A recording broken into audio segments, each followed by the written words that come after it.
Бисмиллах, альхамдулиллах, салату вассаляму аля расулиллах. После слов восхваления Всевышнего Аллаха и после мольбы за нашего любимого пророка, саллаллаху алейхи вассалям, дорогие братья, я рад приветствовать вас в доме Всевышнего Аллаха после совершения величайшего благодеяния, предписанного ночного намаза. Пусть Аллах примет наши молитвы, наше усердие на пути Аллаха. Я рад вас приветствовать на лекции,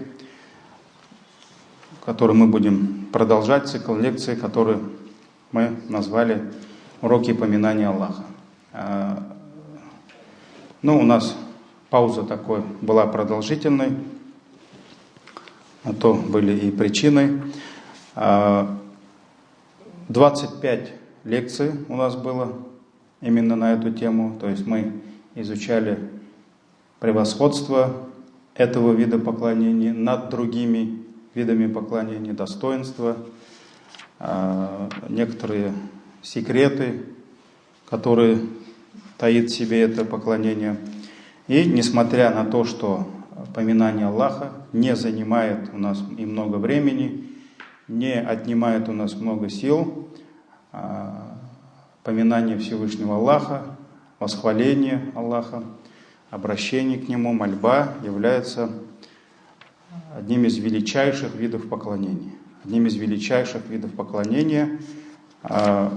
Мы с вами приводили очень много аятов, которые призывают нас к частому упоминанию Аллаха. Мы с вами приводили много хадисов, которые указывают на достоинство этого поклонения. И последние несколько лекций мы говорили про достоинство калиматуль арба, про достоинство 4 слов. Какие это слова? Кто помнит? Субханаллахи, первое, вальхамдулиллахи, второе, валя иляха иллаллаху, валлаху акбар. То есть субханаллах, альхамдулиллах, ля иляха иллаллах и Аллаху акбар. И мы с вами приводили много, даже не то, что несколько, а много хадисов, которые указывают на достоинство этих 4 слов. Субханаллах, и также отдельно рассматривали значение этих слов. Что означает Субханаллах, что означает Альхамдулиллах, что означает Аллаху Акбар. И давайте завершим вот эти 4 слова, изучение 4 слов, самыми великими из этих слов это «Ля иляха илляллах». «Ля иляха илляллах». То есть, несомненно, из этих 4 великих слов поминания Аллаха, «Ля иляха илляллах», то есть нет божества, кроме Аллаха, являются самыми великими словами, самыми достойными словами. И мы знаем, что все мироздание, оно было создано ради этих слов. Аллах Всевышний сказал: «Вама халяхтуль джинна валь инса илля лиябудун». Воистину, я создал джиннов и людей только для того, чтобы они поклонялись мне. То есть, ля иляха илляллах, чтобы они претворяли в жизнь значение этих слов. Что мы должны поклоняться только Аллаху. А что касается причины создания, в чем причина, в чем смысл создания других существ, то есть это мир животных, это мир растений, все, что окружает нас, небесные тела, все, что на земле, все, что между ними, Аллах говорит, что все это создано для нас, то есть для людей. То есть получается, люди созданы для того, чтобы поклоняться Аллаху, то есть притворить значение этих слов в жизнь, а все остальное, это Аллах создает для нас условия. Чтобы люди жили, нужен свет, Нужно тепло, вот нам солнце, нужен воздух, нужно питаться, благодарить Аллаха потом. Так ведь? Поэтому все, что нас окружает, все это было создано, как обслуживание человека, который поклоняется единому Аллаху. Не потому что человек такой великий, сильный, всесильный. Нет. Человек, велика та ноша, которую несет на себе человек. Это таухид, это единобожие. Это ля иляха илляллах. Поэтому все, что было создано, мы можем говорить, что это все было создано ради этого слова, то есть ради единобожия. И мы знаем, что ради этого слова Аллах отправлял посланников, то есть посланники, которые приходили к своим народам, посланники, которые говорили на своих языках, так ведь жили в свое время, в свою эпоху, они все призывали к этому слову. Ради этого слова Аллах не спосылал книги. Каждое откровение, каждая книга, это было призывом к этому слову. И это слово, оно разделяло верующего человека от неверующего. И мы знаем, что любой не мусульманин, неверующий человек, если он произнесет эти слова, для нас он превращается в нашего брата. Поэтому это слово то, что делит людей на верующих и кафиров, неверующих. Это слово, которое разделяет счастливых обладателей райских садов и тех несчастных, которые окажутся в адском пламени. Также в Коране говорится, что это слово «урватуль вусқа», об этом мы еще поговорим, иншаллах. «Урватуль вусқа» — это надежная ветвь Аллаха, это надежная рукоять, также говорится в переводе Корана, за что можно ухватиться. Так ведь? Также Аллах говорит, что это калимату тахва, что это слово богобоязненности, то есть это слово, которое помогает нам остерегаться запретов Аллаха, который защищает нас от ширка, от других видов грехов. Калимату тахва.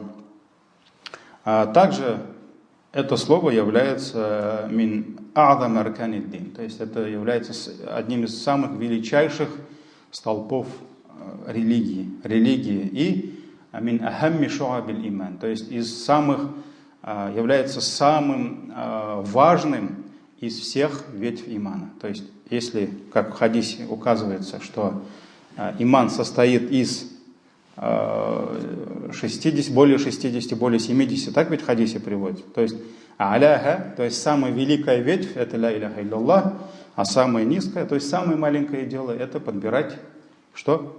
Мусор, преграды, которые мешают людям. Поэтому это самая высокая степень. وَهِيَ سَبِيلُ الْفَوْزِ بِالْجَنَّةِ وَالنَّجَاةِ مِنَ النَّارِ. И это путь к достижению рая, потому что достичь рая, минуя это слово, невозможно.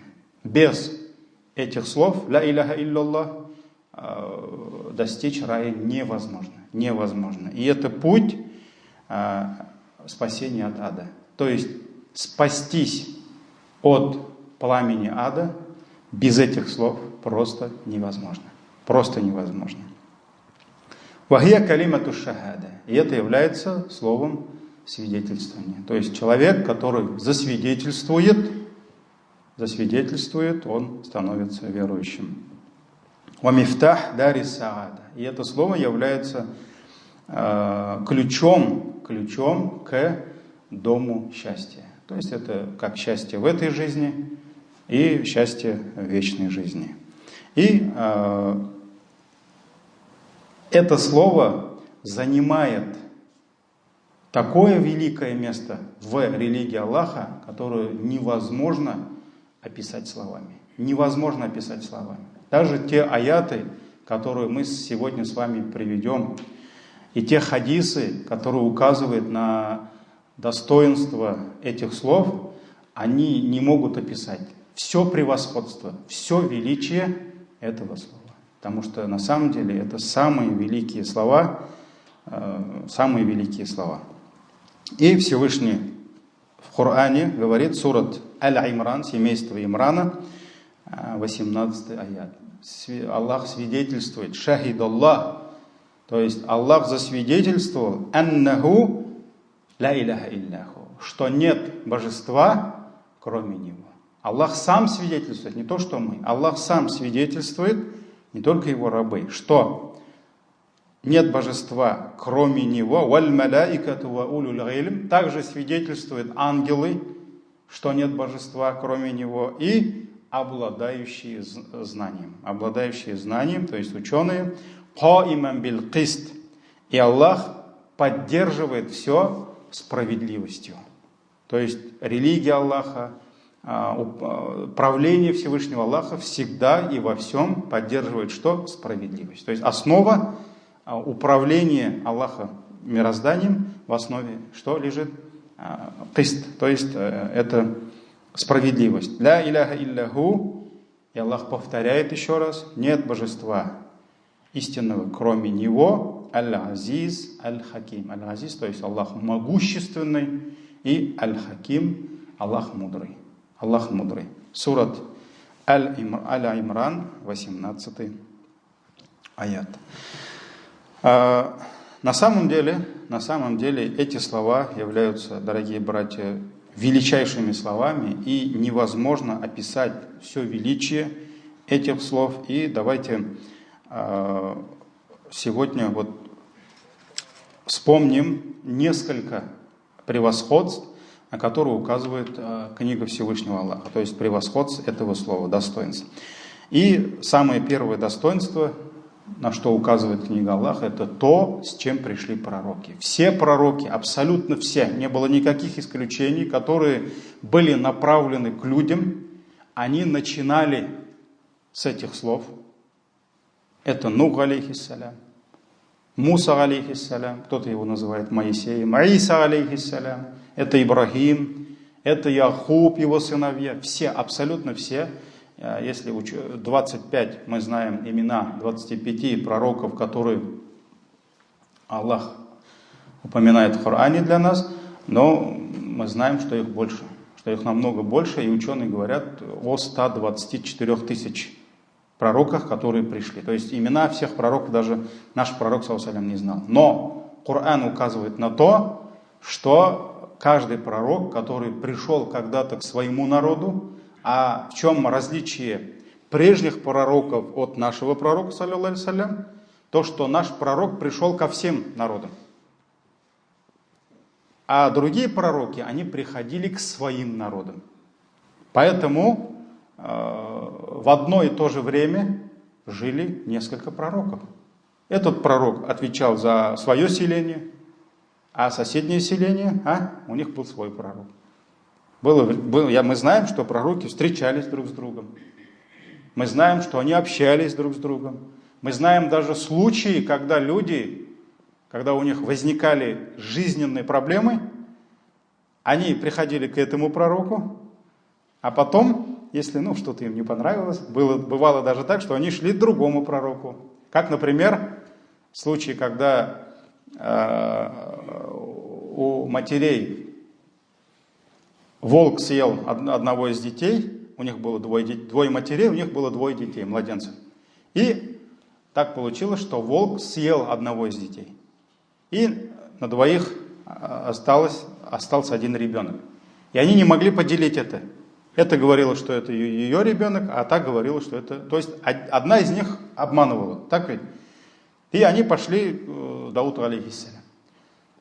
Дауд, алейхиссалям, это пророк Аллаха, который должен был их рассудить. И Дауд, алейхиссалям, сказал, что вот этот ребенок принадлежит тебе. То есть он их выслушал и, опираясь на то знание, которое он от них получил, информацию, он рассудил между ними. И им это не понравилось, они пошли к сыну Дауда. Этот хазрат не понравился. У нас же есть такой, да, это пророк. Сказал так, они пошли к другому пророку. Сулейману, алейхиссалям. И Сулейман, алейхиссалям, он сказал, что возьмет меч, разрубит на два кусочка ребенка, одну часть отдаст этой матери, а вторую часть отдаст этой матери. И тогда одна из матерей сказала: нет, это ее ребенок, пусть она заберет его. И тогда Сулейман Мудрый понял, чей это ребенок. То есть истинная мать, чтобы оставить дитя живым, она готова была отдать ей, другой матери. И вот так, то есть в одном народе в одно время жили несколько пророков. То же самое Якуб, алейхиссалям, его сын Юсуф. И многие ученые утверждают, что другие братья Юсуфа, которые, да, ошиблись, они же поддались наущению шайтана, так ведь, зависти, но есть ученые, которые утверждают, что они тоже все были пророками. Мы знаем Ибрахим, алейхиссалям, его сыновей, то есть он пророк, дети пророки, так ведь? Мы знаем, диалоги в хадисах приходят: Аиса и Яхья, оба пророка, Муса, Харун, так ведь?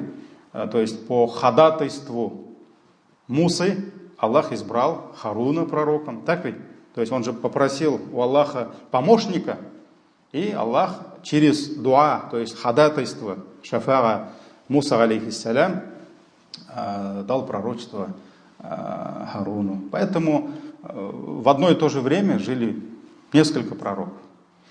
Но когда пришел пророк, саллаллаху алейхи вассалям, уже пророчества всех, которые были до него, они были все отменены. И если бы какой-нибудь из пророков дожил бы до дней пророка, саллаллаху алейхи вассалям, он обязательно оставил бы, отказался бы от своего пророчества и пришел бы уверовать к кому? К нашему пророку, саллаллаху алейхи вассалям. Поэтому пророков было много. И всех, имена всех не знал наш посланник Аллаха, саллаллаху алейхи. Но мы все знаем, с чем пришли пророки. С чем пришли. И на это указывают аяты Корана. Как, например, Суратуль Анбия, 25 аят, где Всевышний говорит: «Вама арсальна мин каблика мир расулин». То есть мы не посылали до тебя ни одного посланника, илля нухи илейхи, кроме как внушив ему.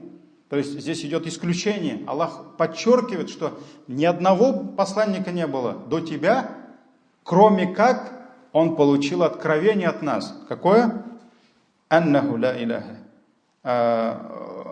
Илля нухи илейхи, аннаху ла иляха, илля ана фа'будун. Нет божества истинного, кроме меня, фа'будун, поклоняйтесь только мне. То есть каждый пророк, абсолютно каждый, которого Аллах отправлял к своему народу, он получал четкое задание. Призывать людей к чему? Нет божества, кроме Аллаха, и вы должны поклоняться только Ему. Исключений не было. Также суратун Нахль, пчелы, 36 аят, где Всевышний говорит: «Валакад ба'аthna фи кулли умматин расуля». Воистину мы отправляли каждому, не спосылали каждой умме, каждому народу посланника со словами: «Анихбудуллаха вачтанибут тагут». То есть поклоняйтесь Аллаху и оставляйте тагут. То есть оставляйте поклонение всем другим иным, кроме Аллаха, существам. Поэтому этот аят тоже указывает на то, что все пророки, посланники, они призывали к поклонению единому Аллаху. Поэтому в основе, то есть вот эти сливки в призыве Всевышнего, пророков Всевышнему Аллаху лежит что? Это слово. Также в начале суры пчелы, а именно второй аят, Всевышний говорит: «Юназзилуль маляиката биррух». Аллах не спосылает ангелов биррух, то есть с духом, мин амрихи, из его веления, аля майяша, то есть тому, кому пожелает. Тому, кому пожелает. С какими словами? Ан андиру аннаху ла иляха илля ана фаттакун. То есть, чтобы вы предостерегали людей. То есть, Аллах отправлял своих ангелов духом, то есть, с откровением. Здесь речь идет о откровении. То есть, Аллах отправлял своих ангелов тому, кому пожелают, с откровением. Какое откровение? Ан-анвиру, то есть предостерегайте людей, что нет истинного божества, кроме меня, фаттакун, и проявляйте богобоязненность, то есть остерегайтесь моего наказания. Сурату Нахль, второй аят. Поэтому вот это то, с чем пришли посланники, пророки к своим народам. И когда Всевышний, вот в этой суре, можете почитать тафсир суры Ан-Нахль, пчелы, когда Аллах напоминает нам про свои блага, дары, которыми Он нас одаривает, Аллах напоминает нам самый великий дар, который Он нам дал, это ля иляха илляллах. И поэтому Всевышний сурат Лукман в 20 аяте говорит: «Ва асбага галейкум ни'амаху захиратан ва батина». То есть Аллах одарил вам, ниспослал вам свои дары, как захира, явные, так и то, что невозможно увидеть. То есть незримые блага. То есть явные, мы знаем какие, так ведь? А незримые, имам Муджахид, то есть имам Тафсира, сказал, ученый Тафсира, что это есть ля иляха илляллах. Это есть ля иляха илляллах. И поэтому Суфьян ибн Уяйна, рахимахуллах, также сказал: «Ма ан'амаллаху аля абдин минал ибади ни'матан».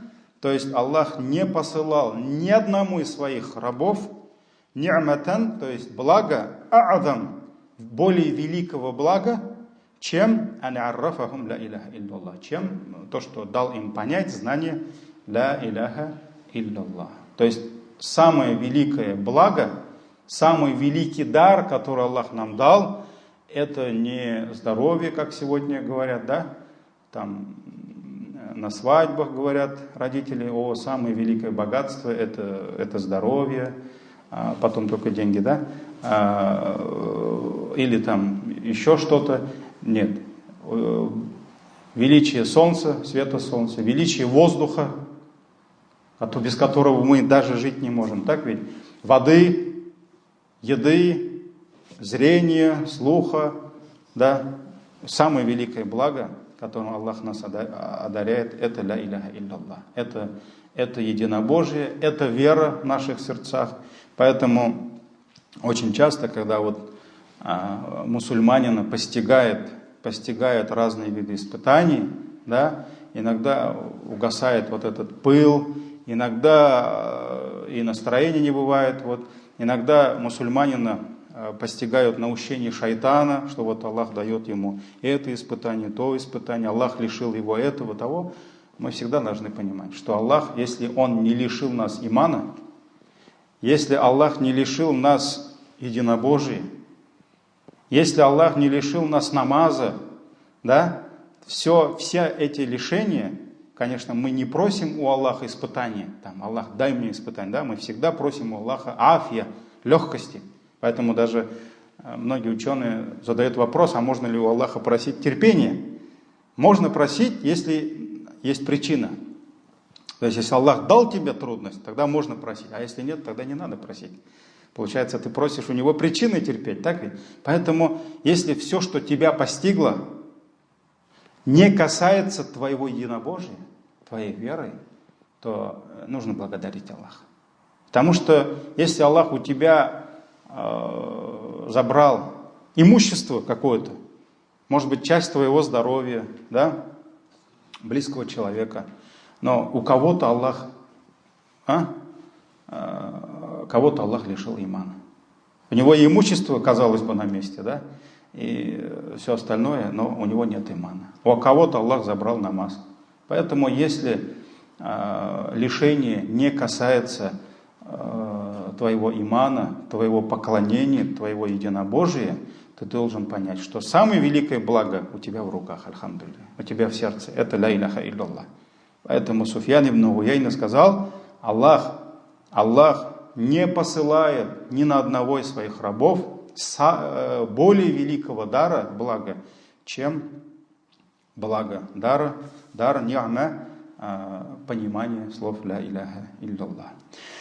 Также в Коране, идем дальше, Аллах описывает это слово, называя калиматун тайиба. То есть Аллах называет это слово прекрасным словом. Калиматун тайиба. Прекрасное слово, хорошее слово.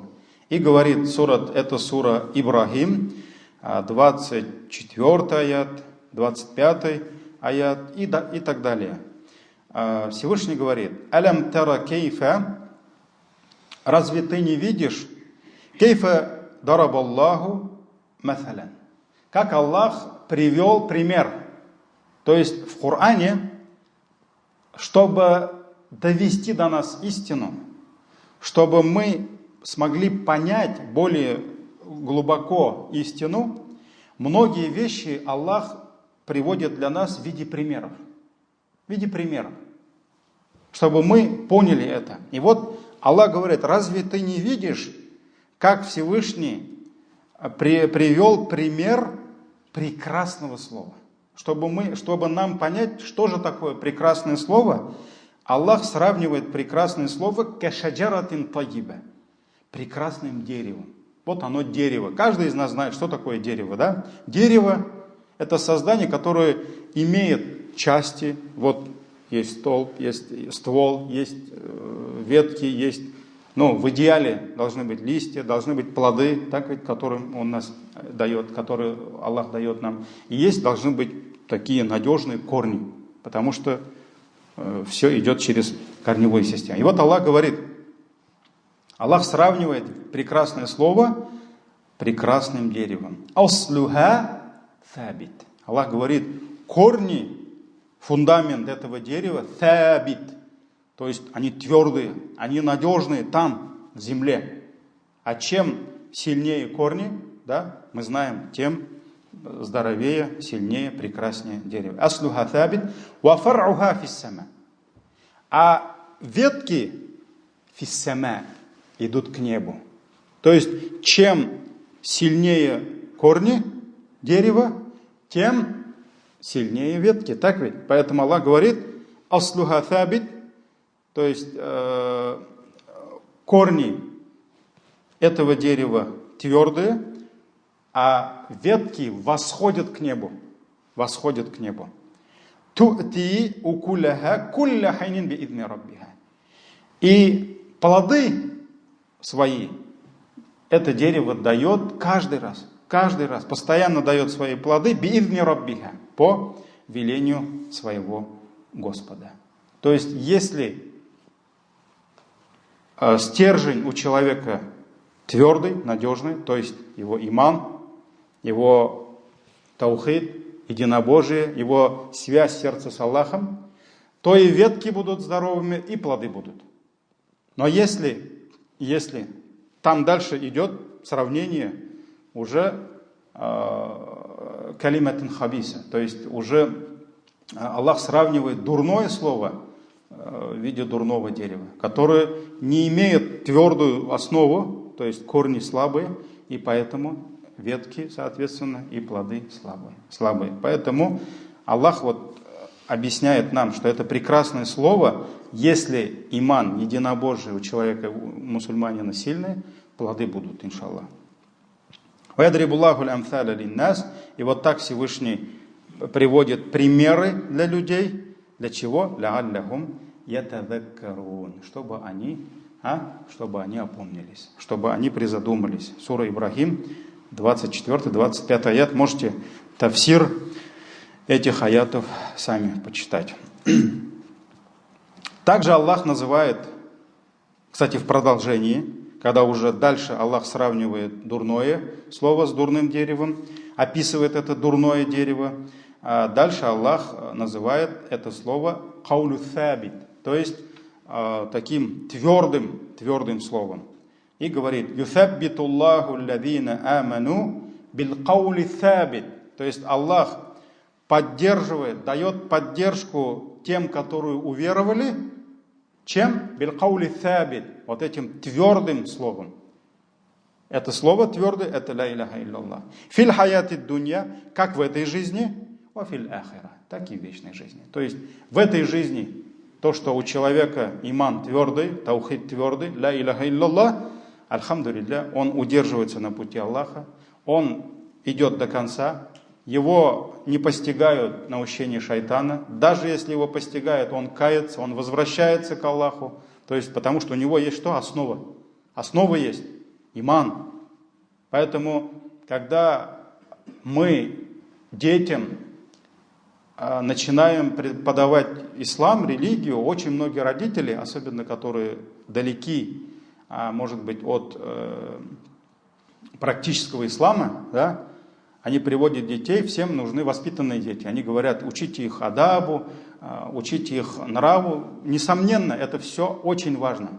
Ребенок должен уметь уважать и родителей, уметь правильно принимать пищу, правильно спать, правильно ходить, правильно здороваться. Это очень важно. Но сначала нужна что? Сначала нужна основа. Основа. Если не будет веры в Аллаха, если не будет любви к Аллаху, если не будет страха перед Аллахом, если человек не будет понимать, на чьей он земле живет, под чьим солнцем, то есть это очень важно, акида, то не укрепив корни дерева, просто туда положить ветки, листочки и плоды, это невозможно. Все начинается оттуда, с корневой системы. Поэтому Аллах поддерживает тех, которые уверовали, твердым словом, как в этой жизни, во фил ахира, и в судный день. В судный день Аллах даст поддержку тем, у которых было это твердое слово. Очень много хадисов, которые указывают на то, что именно ля иляха илляллах послужит причиной прощения Аллаха в судный день.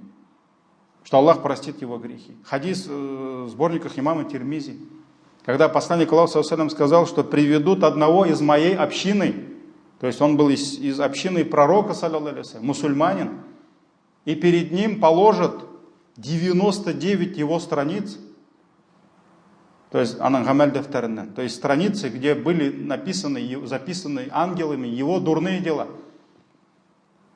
Положат перед ним 99 страниц, которые достигнут до горизонта, до того, куда достигнет взгляд его, взор его. То есть, представьте себе, 99 страниц, которые заканчиваются там, на горизонте. И везде, на каждой странице его дурные дела, его прегрешения. И тогда Аллах спросит у него: может, мои ангелы что-то приписали? Может, они ошиблись? Ты можешь что-то из этого отвергнуть или сказать, что я этого не делал? Человек посмотрит и скажет: нет, мой Господь, все правильно. Все это я сделал, это я вот все сделал. Все эти прегрешения, все эти ошибки я совершил. Тогда Аллах спросит: а есть ли у тебя какое-то оправдание? Может быть, что-то из этих грехов, ты может оправдаешься, что ты там ошибся или еще что-то? Он скажет: нет, мой Господь. Нет, мой Господь. И тогда Аллах спросит: а что-то есть у тебя против этих дел? Он скажет: против вот этих дел у меня ничего нет. И тогда Аллах сам прикажет ангелам и скажет: есть у него листочек с его благим делом. И принесут этот листочек.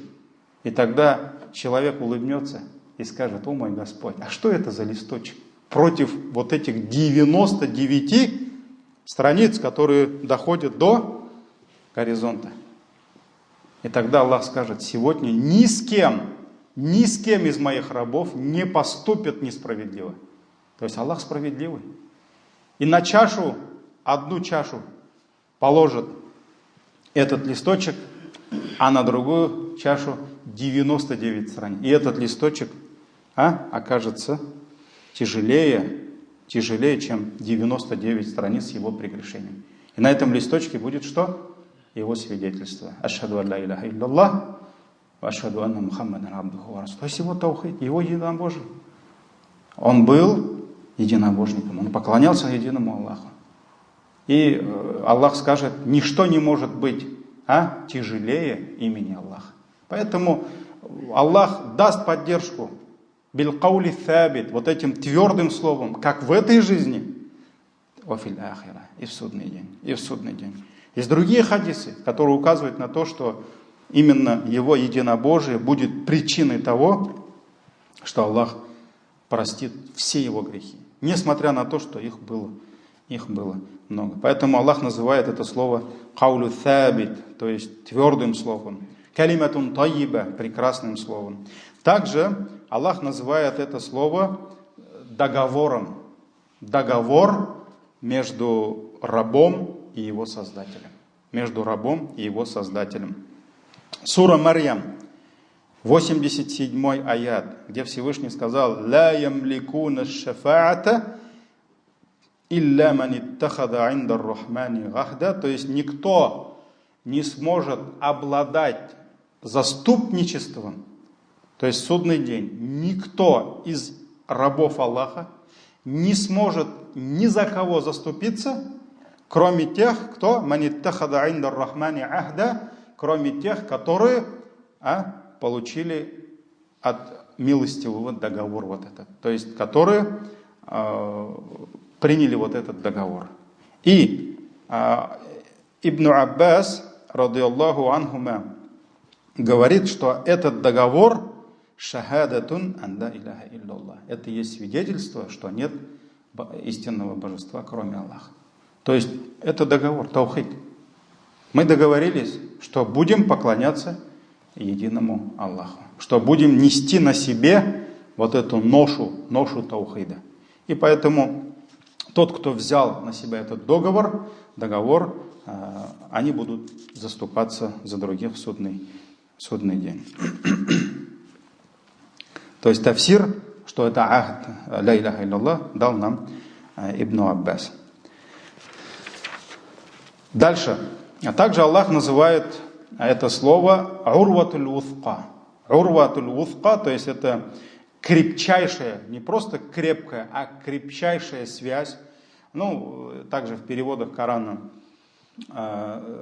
переводчики используют слово рукоять, то есть это крепчайшая рукоять, за которую можно держаться, то есть она не подведет.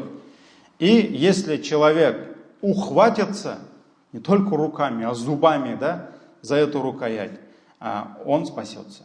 Он спасется как в этой жизни от бед и страданий, также он спасется в судный день. А кто? وَمَنْ لَمْ يَتَمَسَّكْ بِهَا, а тот, кто не ухватится за эту рукоять, халяка, он обязательно погибнет. То есть он потеряет счастье в этой жизни, и в судный день он потеряет милость Аллаха. И по отношению к нему. Всевышний говорит, суратуль Бакара, сура Корова, 256 аят.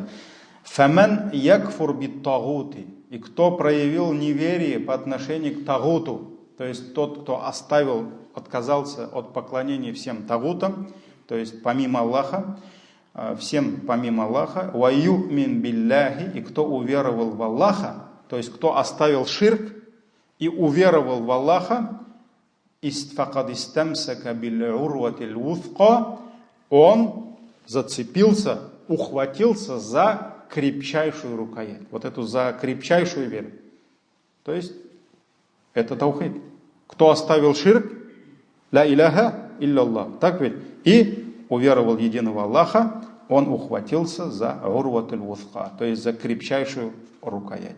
Также сура Лукман, то есть это Бакара 256, а здесь сура Лукман 22 аят, где Всевышний говорит: «Ваман юслим ваджхаху иляллахи», то есть кто подчинил или предал свой лик Аллаху, то есть кто полностью сердцем, словами, своими делами предался единому Аллаху, то есть кто предал свой лик единому Аллаху, вахуа мухсинун, и он, то есть будучи совершающим благое, то есть иман и совершал благое, факад истамсака биль урватил вуфка, воистину он ухватился за крепчайшую рукоять.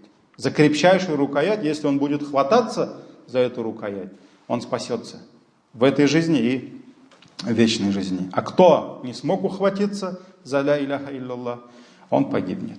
Он погибнет. Также Аллах называет это слово калиматут таква, то есть слово богобоязненности. Слово богобоязненности. И это слово богобоязненности, Аллах вменил в обязанность своему пророку, саллаллаху алейхи ва саллям, и его сподвижникам. И именно они, то есть пророк и его сподвижники, они были самыми достойными этого слова. Они оказались самыми достойными этого слова. Потому что здесь аят, там будет речь идти про Худайбийский договор, когда многобожники, они отказались последовать за пророком, саллаллаху алейхи ва саллям. Так ведь? Поэтому вот здесь Аллах избрал пророка и его сподвижников именно для этого слова калиматут тахва. И Всевышний говорит, это суратуль Фатх, 26 аят. «Из джа'аля алладина кафару фи кулубихим аль-хамия». То есть, когда Аллах сделал то есть в сердцах неверующих, в их сердцах проявилось высокомерие. Высокомерие, надменность. Хамиятуль джахилия, то есть высокомерие времен невежества. Фаанзалаллаху сакинатаху. То есть вот тогда Аллах ниспослал покой аля расулихи, в сердце своего посланника, ва аля аль-му'минина, и в сердца верующих. В сердца верующих. Ва альзамахум, и возложил на них что? Калимат тахва. Вот это слово богобоязненности, слово таква. «Вакану ахакка биха». И они оказались более достойными этого слова. Почему те возгордились? Они думали, что это они умные. И они возгордились последовать за пророком, принять это слово. А на самом деле они оказались недостойны этого слова. А на кого Аллах возложил это слово? На самых достойных. Поэтому Аллах сказал: «Вакану ахакка биха». Они были более достойными этого слова. «Ва ахляха». И они оказались приверженцами этого слова.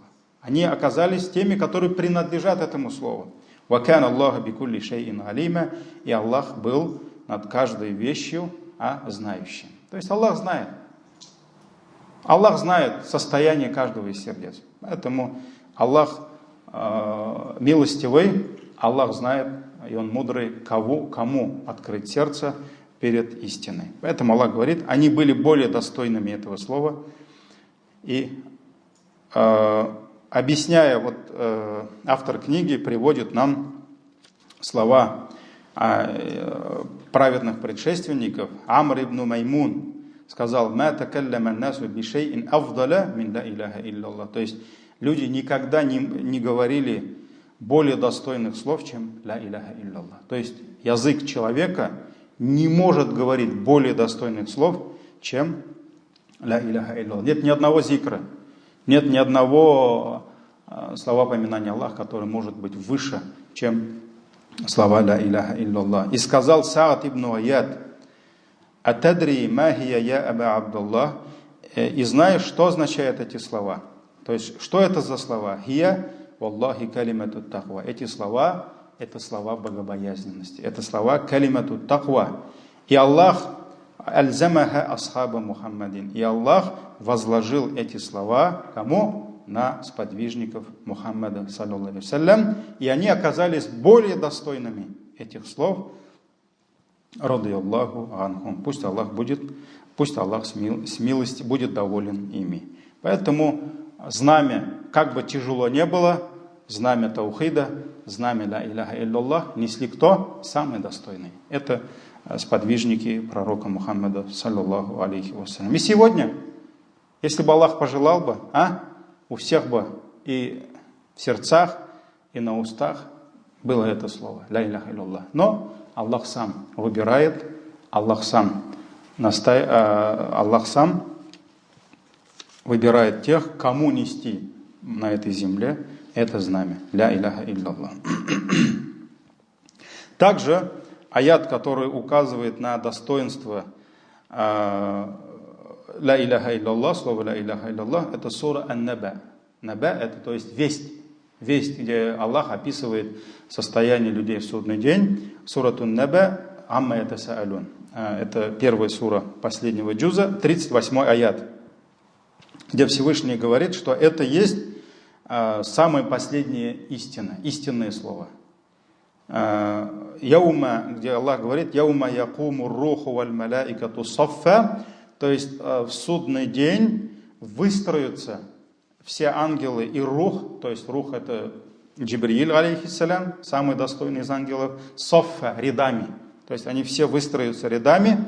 «Ля ятакаллямуна илля ман адина лахур рахман». И никто не сможет вымолвить ни слова, никто не будет говорить, кроме тех, кому Аллах разрешит. То есть будут говорить только те, кому Аллах милостивый даст разрешение. «Вакаля саваба». И тот, кому Аллах даст разрешение, он скажет истину. Он скажет истину. И что это за истина? Здесь объясняет Ибн Габбас. То есть Ибн Габбас — это сподвижник, который являлся одним из самых величайших ученых тафсира. Это среди сподвижников. Это не табигины, это не атбагут табигин, это не последователи табигинов, а это сподвижник, который сидел напротив пророка, саллаллаху алейхи вассалям. Его учителем был посланник Аллаха, саллаллаху алейхи вассалям. И вот Ибн Габбас — это величайший ученый тафсира во время пророка, саллаллаху алейхи вассалям. Он сказал, пусть Аллах будет доволен им и его отцом. Габбас — это родной дядя пророка, саллаллаху алейхи вассалям, то есть родной брат его отца. Так ведь? Сын Аббаса. И вот Абдулла ибн Аббас, радиллаху анхума, читая аят «Илля ман адина лахур рахману ва каля саваба», то есть никто не будет в судный день говорить, кроме тех, кому Аллах разрешит, и он скажет истину. Саваб — это истина. И вот он сказал, он объяснил это так: «Илля ман адина лахур раб», то есть никто не будет говорить, кроме тех, кому Аллах даст разрешение, то есть Господь, бишахадатин, свидетельством, словами свидетельства, анда иляха илляллах, то есть словами свидетельства, что нет истинного божества, кроме Аллаха. Вахия мунтаха саваб, это и есть окончательная истина. Это слова Абдулла ибн Аббаса. Также Айкрима, ученый тафсира, сказал, ас-саваб, то есть слова истины в этом аяте означает «ля иляха илляллах». «Ля иляха илляллах». То есть нет божества, истинного божества, кроме Аллаха. Также в другом аяте, сурату Ра'д, Ра'д — это гром, да? 14 аят, где Всевышний называет «ля иляха илляллах» да'ватуль хак, то есть это призыв истины. Призыв истины. Призыв, здесь речь идет больше о мольбе, то есть взывании истины. Истинное взывание. Всевышний говорит «Лаху да'ватуль хак», то есть ему принадлежит истинное взывание, призыв. «Валладзина яд'уна мин дунихи ла ястаджибуна лахум бишайин». То есть и те, кому взывают кроме него, они ничем им ответить не могут. То есть истинная мольба — это мольба только к Аллаху. Так ведь? А мольба к остальным, взывание к остальным не может быть истинной. Почему? Потому что они ничем, ни эти изваяния, ни солнце на небе, ни звезды, ни гора, они не могут им ответить. Не могут им ответить. Поэтому это есть истинное взывание. И также одно из достоинств этих слов — «аннаха авдалуль хасана», то есть слова «ля иляха илляллах» являются самыми достойными благодеяниями. То есть благие дела, добрые дела, которые человек может совершать, вот самое достойное дело это есть ла иляха илляллах. Всевышний говорит: «Ман джаа биль хасанати», и кто придет, то есть совершить одно благое дело, фаляху хайрум минха, он получит лучше, чем это дело. То есть сура Ан-Намль, это сура Ан-Намль, муравей, 89 аят. И вот приходит от Ибн Мас'уда, Ибн Аббаса, от Абу Хурайры, что в этом аяте слово хасана, то есть благодеяние, означает ла иляха илляллах. Ла иляха илляллах, что нет божества истинного, кроме Аллаха. И Айкрима, рахимахуллах, объясняя вот этот аят, он дает тафсир, где Всевышний говорит: кто совершит одно благодеяние, то он получит что-то лучшее, чем это благодеяние, то есть аджр, награду, да. И вот он говорит, здесь речь идет о ла иляха илляллах. Ла иляха илляллах. И это есть самое великое благодеяние. То есть не может существовать ни одного великого дела, более великого дела, чем ла иляха илляллах. И Абу Зар, радийаллаху анху, передает хадис, который, то есть